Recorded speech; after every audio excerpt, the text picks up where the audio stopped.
Hello दोस्तों, स्वागत है आप सभी को अपना YouTube channel smart class with Ravi में। तो मैं रवि शर्मा आप सभी को आज पढ़ाने वाले हैं साइंस का क्वेश्चन जो परीक्षा में पूछे गए हैं वैसा ही क्वेश्चन हम कराएंगे। 2018 के परीक्षा में पूछे गए हैं वैसा क्वेश्चन लेकर आया हूं। और आप सभी से ये है कि कल के वीडियो में इसलिए नहीं डाला, कल के विश्वकर्मा पूजा था और मेरे द्वारे पे ही विश्वकर्मा पूजा रखा गया था, इसी के कारण कल वीडियो नहीं डाले थे। लेकिन हाँ, आज वीडियो डालेंगे। थोड़ा सा डीजे उजे बज रहा है, थोड़ा सा आवाज़ आएगा तो आप उसमें मैनेज कर लीजिएगा। बाकी थोड़ा बहुत खाली आवाज़ आएगा, नहीं जाएगा तो अच्छा है, ठीक है। तो देखते हैं, क्वेश्चन ये दे दिया है आपका। हाँ, सब क्वेश्चन आपका वीवीआई है, सब क्वेश्चन वीवीआई है जो परीक्षा में पूछे गए हैं, बार बार क्वेश्चन पूछे गए हैं, वैसा ही क्वेश्चन लेकर आया हूँ। आप मेरा वीडियो में बने रहे पूरा तक, बहुत अच्छा क्वेश्चन लेकर आया हूँ। अगर आप तैयारी करते हैं रेलवे का, एसएससी का और एनटीपीसी का, तो इससे क्वेश्चन से बाहरी नहीं आएगा। जितना पढ़ाएंगे उतना ही के अंदर आएगा, क्योंकि सब परीक्षा में पूछे गए प्रश्न हैं, इसीलिए। तो अब देखते हैं, ये मत देखिए कि इतने ही प्रश्न है। 11 गो है ना, 11 गो है तो 11 गो 55 के बराबर है। 11 गो है 55 के बराबर है, इतना गारंटी है मेरा।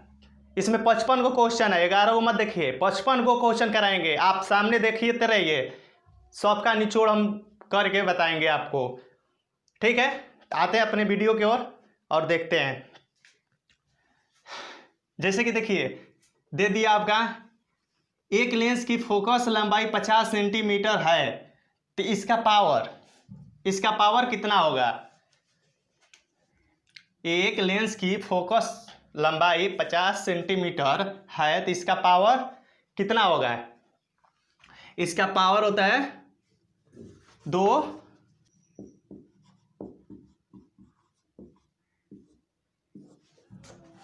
डायोटर।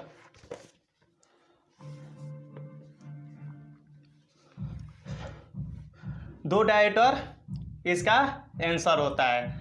हाँ, और इसमें आपको बता रहे हैं कि देखिए, किसी लेंस की फोकस दूरी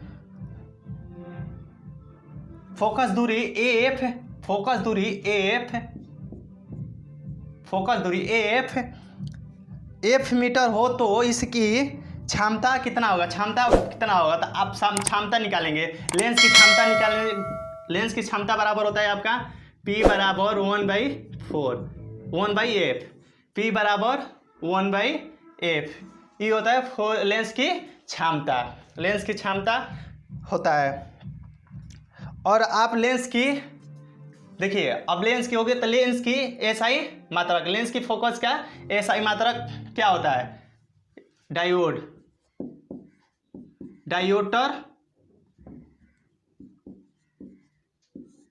डायोटर होता है। उत्तल लेंस की क्षमता, उत्तल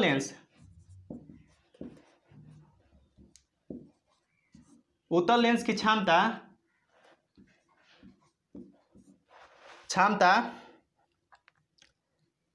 धनात्मक होता है। उत्तल लेंस की क्षमता धनात्मक होता है, प्लस होता है। और अवतल लेंस का क्षमता ऋणायन होता है, मानी कि माइनस होता है। उत्तल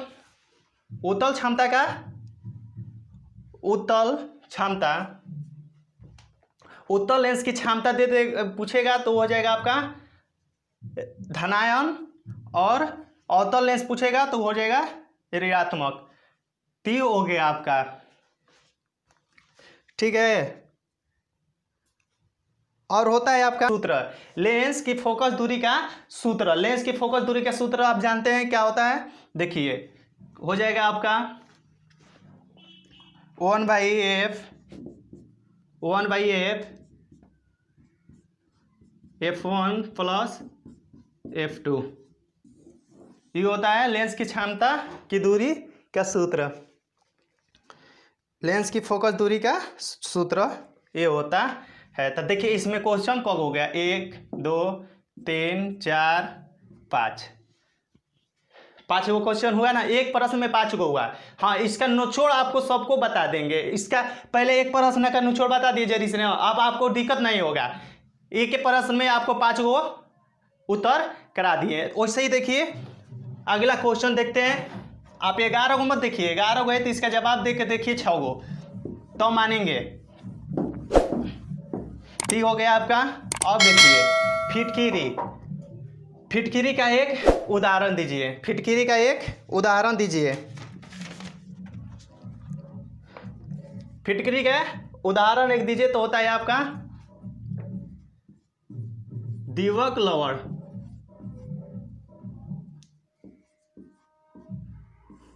इसका आंसर होता है आपका उदाहरण दीवक लवण।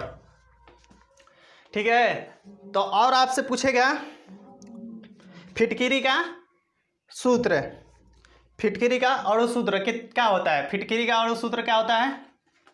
देखिए K2SO4, देखिए K2SO4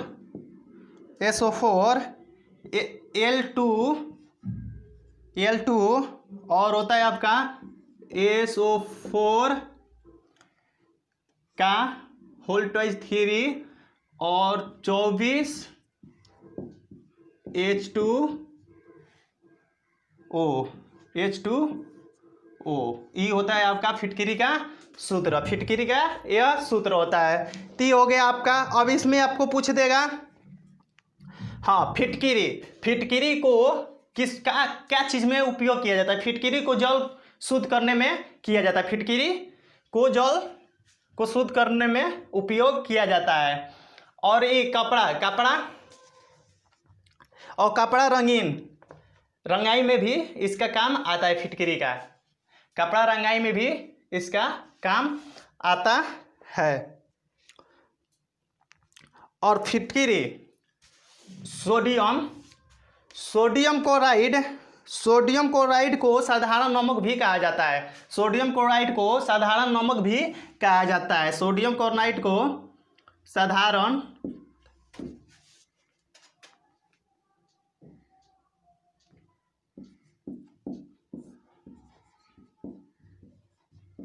साधारण नमक भी कहा जाता है।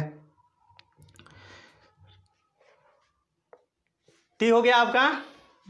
अब देखते हैं क्वेश्चन नंबर 1 हो गया, क्वेश्चन नंबर 2 हो गया। अब क्वेश्चन नंबर 3 देखते हैं। क्वेश्चन नंबर 3 देखते हैं। तो आपका क्वेश्चन नंबर 3 क्या कर रहा है? निम्नलिखित में से कौन सा दर्पण की प्रतिबिंब सतह पर स्थित रहता है?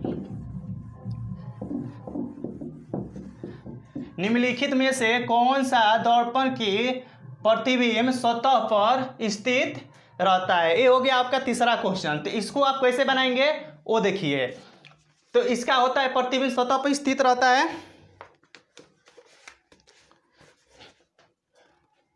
पोल दर्पण। इसका आंसर होगा पोल दर्पण पर स्थित रहता है। और आपका हो जाएगा फिर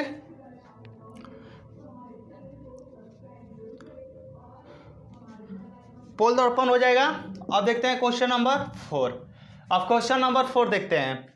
क्वेश्चन नंबर 4 क्या कर रहा है? पृथ्वी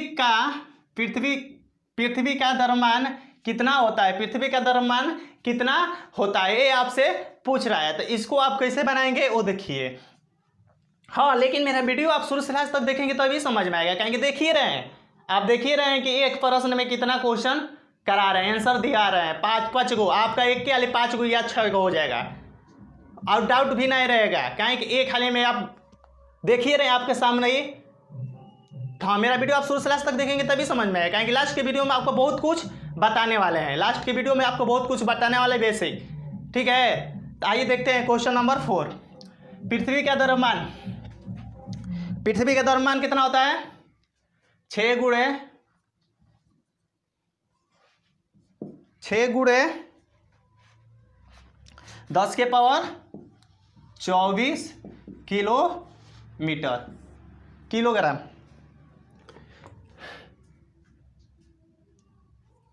छः गुणे 10 के पावर 24 kg है। ठीक है। और इसका दे देगा पृथ्वी का घनत्व, माने कि दे देगा पृथ्वी का घनत्व कितना होता है, पृथ्वी का घनत्व कितना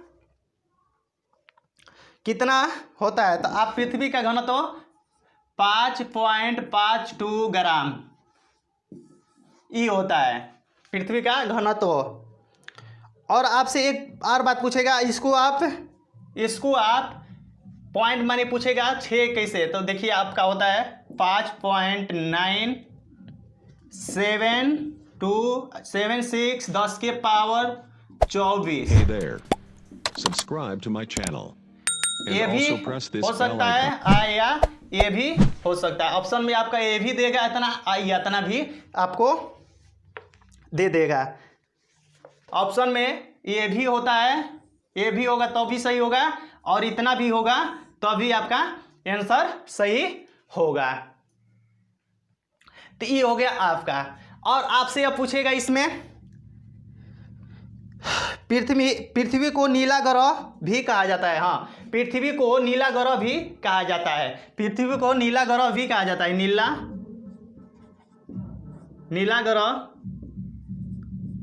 ग्रह भी कहा जाता है, पृथ्वी को नीला ग्रह भी कहा जाता है। शुक्र द्वारा, माने कि पृथ्वी का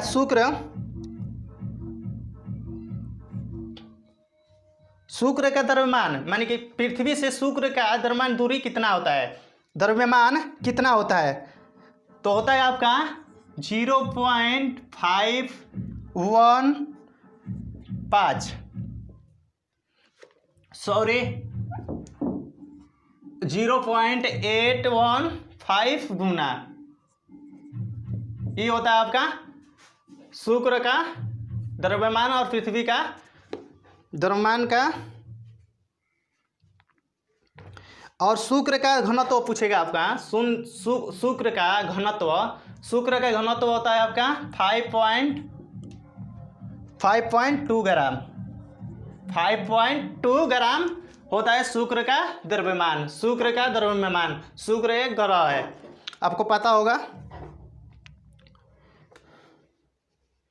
और दे देगा शुक्र का द्रव्यमान पृथ्वी के द्रव्यमान का कितना गत होता है, तो हो जाएगा आपका शुक्र का द्रव्यमान पृथ्वी के द्रव्यमान का, शुक्र का द्रव्यमान पृथ्वी के द्रव्यमान का होता है 0.056 गुना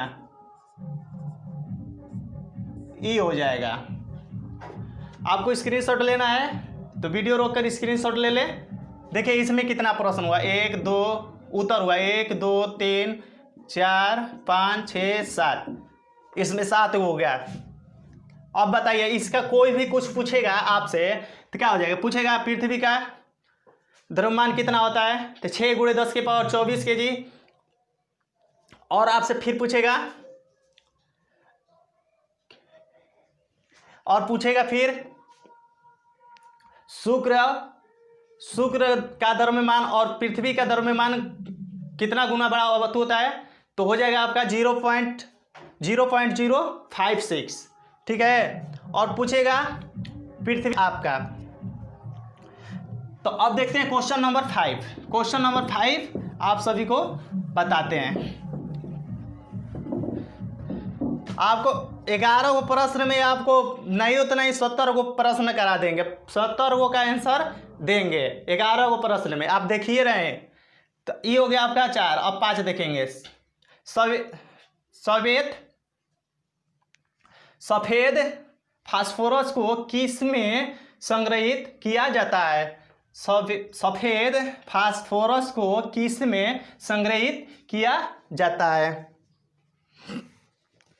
तो इसको पानी में किया जाता है, संग्रहित पानी में किया जाता है।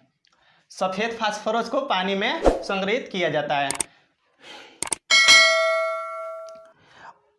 और इसे प्रकाश में छोड़ देने पर इसको प्रकाश में, सफेद फास्फोरस को प्रकाश में छोड़ देने पर धीरे धीरे पीला हो जाता है, धीरे धीरे पीला हो जाता है। इस कारण इसे पीला फास्फोरस भी कहा जाता है, इसे, इसीलिए इसको पीला फास्फोरस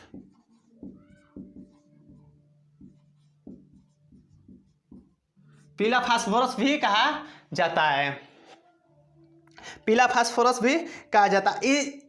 इसमें हाँ, और आपसे पूछेगा प्याज और लहसुन में किसके कारण गंध होता है, तो फास्फोरस, इसका गंध फास्फोरस जैसा होता है। हो गया आपका। और आपसे पूछेगा फिर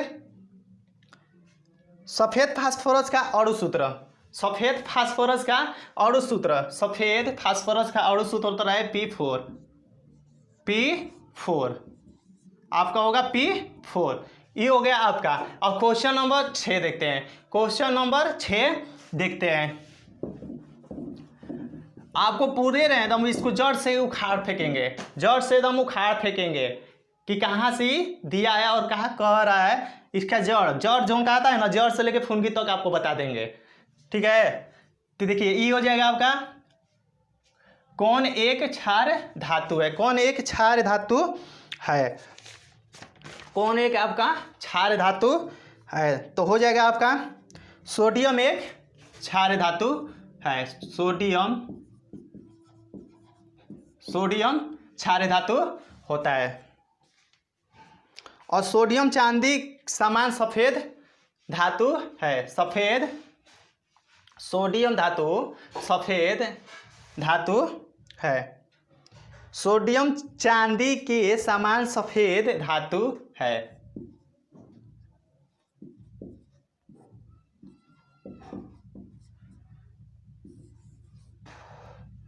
सोडियम चांदी का समान सफेद धातु है। और इसका होता है अपेक्षिक घनत्व, पूछ देगा सोडियम का अपेक्षिक घनत्व, तो होता है आपका 0.97 होता है। तो ये हो गया आपका। और आप अब देख रहे हैं क्वेश्चन नंबर 7। अब क्वेश्चन नंबर 7 क्या कर रहा है, देखिए लिथियम नाइट्राइड का सूत्र क्या होता है, लिथियम नाइट्राइड का सूत्र क्या होता है। तो इसका सूत्र होता है आपका Li3n,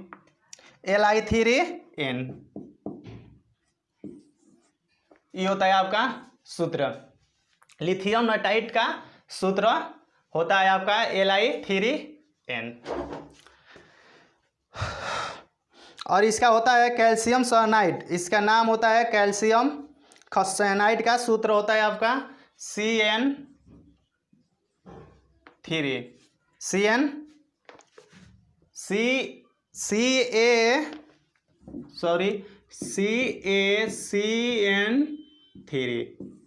ये होता है आपका सोडियम साइनाइड का सूत्र, अणु सूत्र होता है। और होता है आपका मास गैस का अणु सूत्र, मास गैस का अणु सूत्र होता है आपका CH4 होता है।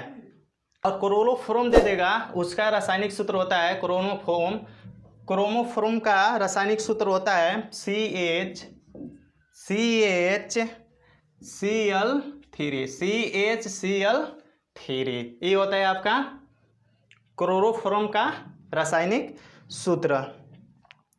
ती हो गया आपका, ये हो गया लिथियम नाइट्राइड का सूत्र से संबंधित सब प्रश्न। तो अब देख रहे हैं क्वेश्चन 8। क्वेश्चन 8 आपसे क्या कर रहा है, निम्नलिखित में से कौन सा प्रवाह विद्युत धारा द्वारा उत्पन्न नहीं होता है। तो देखिए वो आपको बता रहे हैं। तो हो जाएगा आपका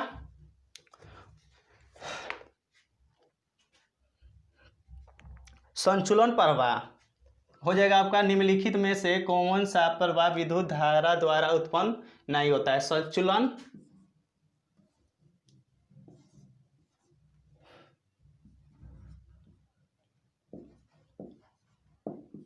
सचुलन प्रवाह। ये हो जाएगा आपका आंसर।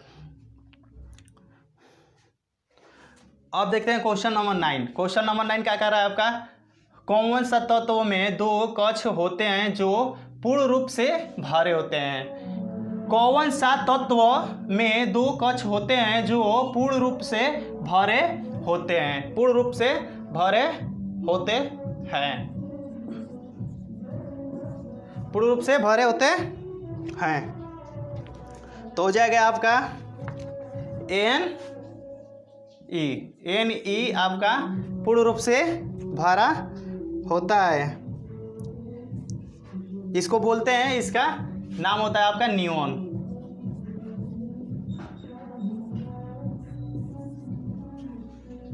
नियॉन पूर्ण रूप से भरे होते हैं दो कक्ष में। और नियॉन अक्रिय गैस होता है। नियॉन अक्रिय गैस होता है।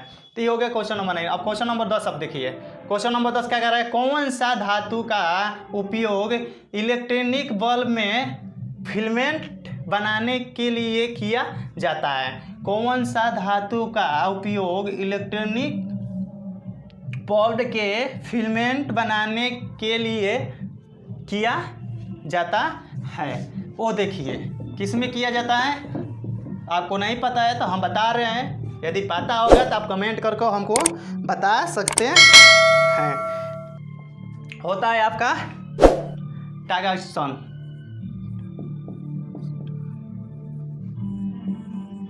होता है आपका टंगस्टन। ये हो गया आपका। और इसमें आपको और दे देगा टंगस्टन का गलनांक लगभग होता है आपका, माने कि इसका गलनांक होता है लगभग, इसका गलनांक होता है आपका 3500 डिग्री सेल्सियस। 3500 डिग्री सेल्सियस इसका गलनांक होता है। टंगस्टन का संकेत होता है W,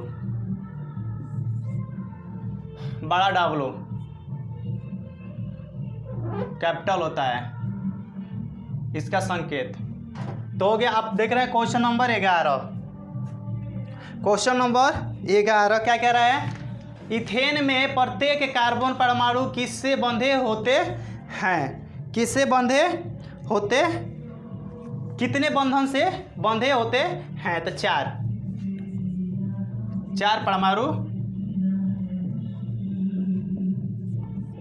परमाणु संख्या से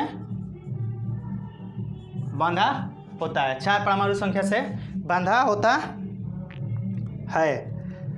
और कार्बन का परमाणु संख्या आप जान रहे हैं कितना होता है, 6 होता है। कार्बन का परमाणु संख्या 6 होता है। कार्बन का परमाणु संख्या 6 होता है। कार्बन का परमाणु संख्या 6 होता है। और कार्बन आवर्त सारणी में वर्ग 14 का संकेत होता है। ठीक हो गया आपका 11 क्वेश्चन। और 11 क्वेश्चन में आप 6 का जवाब दीजिए तो हम आप जानेंगे। और कमेंट करके बताएं कि आपका ये वीडियो कैसा लगा। अगर मेरा वीडियो आपको अच्छा लगा होगा तो आप लाइक करिए, कमेंट करिए। हाँ, जो मेरे भी चैनल में नए है और सब्सक्राइब नहीं किया सब्सक्राइब कर दे और बेल घंटी के दबा दे, जिससे एक से एक वीडियो साइंस के लेकर आज जिसे आपको सबसे पहले मिले और उसका नोटिफिकेशन सबसे पहले आपको मिले, जिससे सबसे पहले आप उसको पढ़ेंगे और जानेंगे। तो ठीक है, मिलते हैं अगले वीडियो में। हाँ, तब के लिए जय हिंद, जय भारत।